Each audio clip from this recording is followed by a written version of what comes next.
Good morning, Knights. I'm Renee Bopp here with our guest anchor, Trent Root. Today is April 16th, and we're going on spring break. I'm so excited. What are your plans, Trent? I'll be catching up on some sleep and watching a lot of Netflix. Same here, but I'll also be doing a lot of traveling as well. So, what stories do you have for today?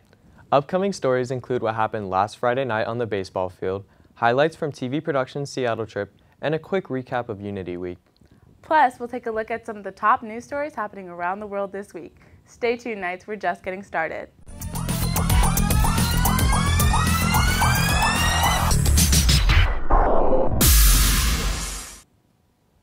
Bright lights, uniforms, and helping others. Trent, do you know what that means? Yes, I do. Last Friday, the Notre Dame varsity baseball team partnered with the Pediatric Brain Tumor Foundation in order to raise funds for child life programs and pediatric cancer research. All proceeds were donated to the Children's Hospital of Los Angeles in their fight against cancer. We went out to see how the team honored these individuals and their fight. On Friday, Notre Dame varsity baseball team, along with the Pediatric Brain Tumor Foundation, collaborated in raising funds for children who are battling cancer and cancer research. The varsity Knights dedicated their match against Alemany to Jake Stromsborg, a freshman who was recently diagnosed with Ewing's sarcoma, a cancerous tumor that grows in bones. Dane Stromsborg, Jake's little brother, was also diagnosed with cancer. Along with Jake and Dane, Liberty Green, an incoming freshman, and Tyler Thompson, son of Alemany head coach Randy Thompson, are also fighting their battles. All were given the opportunity to throw the first pitch at Notre Dame's last season game.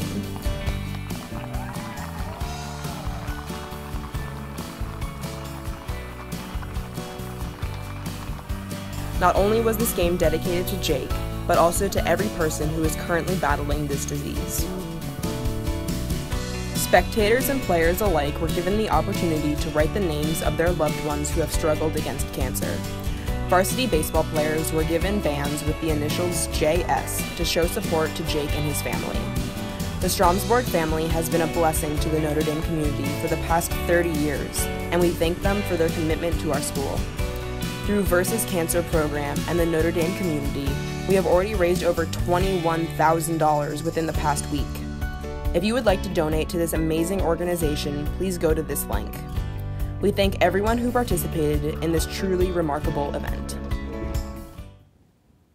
Our prayers go out to Jake, Dane, and everyone who continues to inspire us with their courage in their fights against cancer. For more information or to donate to versus.cancer, please visit teams.curethekids.org. Unity Week 2019 was one for the ages. Last week, faculty and students had a ball coming together and celebrating our differences. Each day had a theme ranging from ending racism to putting bullying to bed. We ended out the week with a talent show showcasing the various cultures present on campus. Check it out. Last week, Notre Dame celebrated its annual Unity Week, which was started to educate students about other cultures other than their own. This year brought out lots of diversity through songs, dance, and food, representing all different cultures. Each day had a different theme, starting off with Put Bullying to Bed Day and ending with Culturella.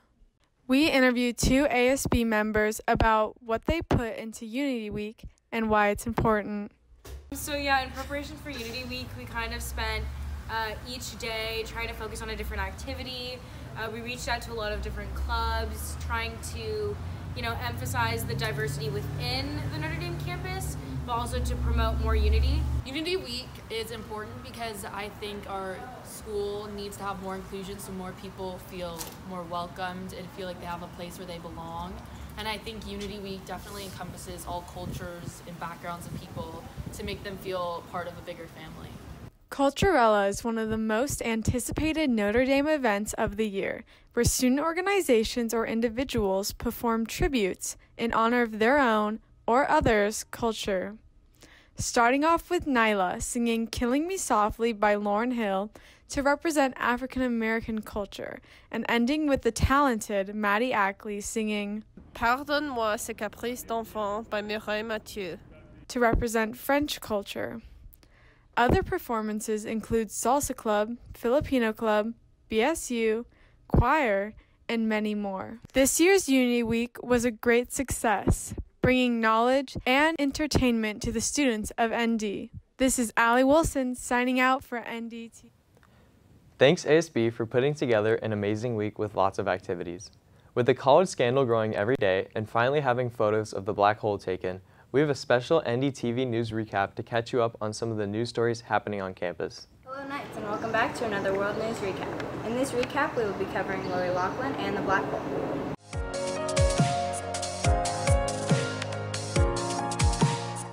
Federal prosecutors say 50 people took part in a scheme that involved either cheating on standardized tests or bribing college coaches and school officials to accept students as college athletes, even if the student had never played that sport. Topping the list was actors Lori Loughlin and Felicity Huffman are among dozens of parents facing federal charges. In spite of all the allegations of her parents, Lori Loughlin and Massimo Giannulli, Olivia Jade decided recently to post a video explaining her intentions of attending college. But I do want the experience of like game days, partying. I don't really care about school, as you guys all know. Despite her mom possibly spending time in jail, Olivia Jade does not seem fazed about that, but more about clearing her actual name and presenting her side of the story. We continue to following the college scandal story. I'm Renee Bob reporting for NDTV. Now for the black hole. In case you didn't know, last week we were able to get the first photo of a black hole. For a better explanation on this, we went out to interview Mr. Bobbion. In order to explain what a black hole is, you need to understand what gravity is. And according to Einstein, space-time behaves like an invisible fabric with an elastic quality. Imagine that you place Earth in the center of a trampoline, and Earth is very large, so it's going to create a dent in the fabric. Stars and planets and everything else interact with this fabric of space-time. Black holes are important because they teach us a lot about how the universe works, and they bring very big ideas in fundamental science. And at the same time, the conditions of black hole, of singularity of black hole, are very similar to the conditions of the Big Bang. So understanding initial conditions of black hole could help shed light on the origin and evolution of the universe. We hope to see more images like this in the future. Thank you, Mr. Bobbion. That's all for this recap, Nights. I'm Karen Opshawn, signing out for NDTV. Thanks for that well-needed news recap.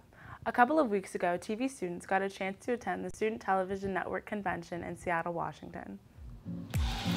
STN is a student television convention. This year it was held in the beautiful city of Seattle. Students competed in competitions ranging from short stories to documentaries. Students who participated in these competitions had the entire city at their disposal. They could shoot wherever they wanted. We even went to the world-famous Pike's Place Market.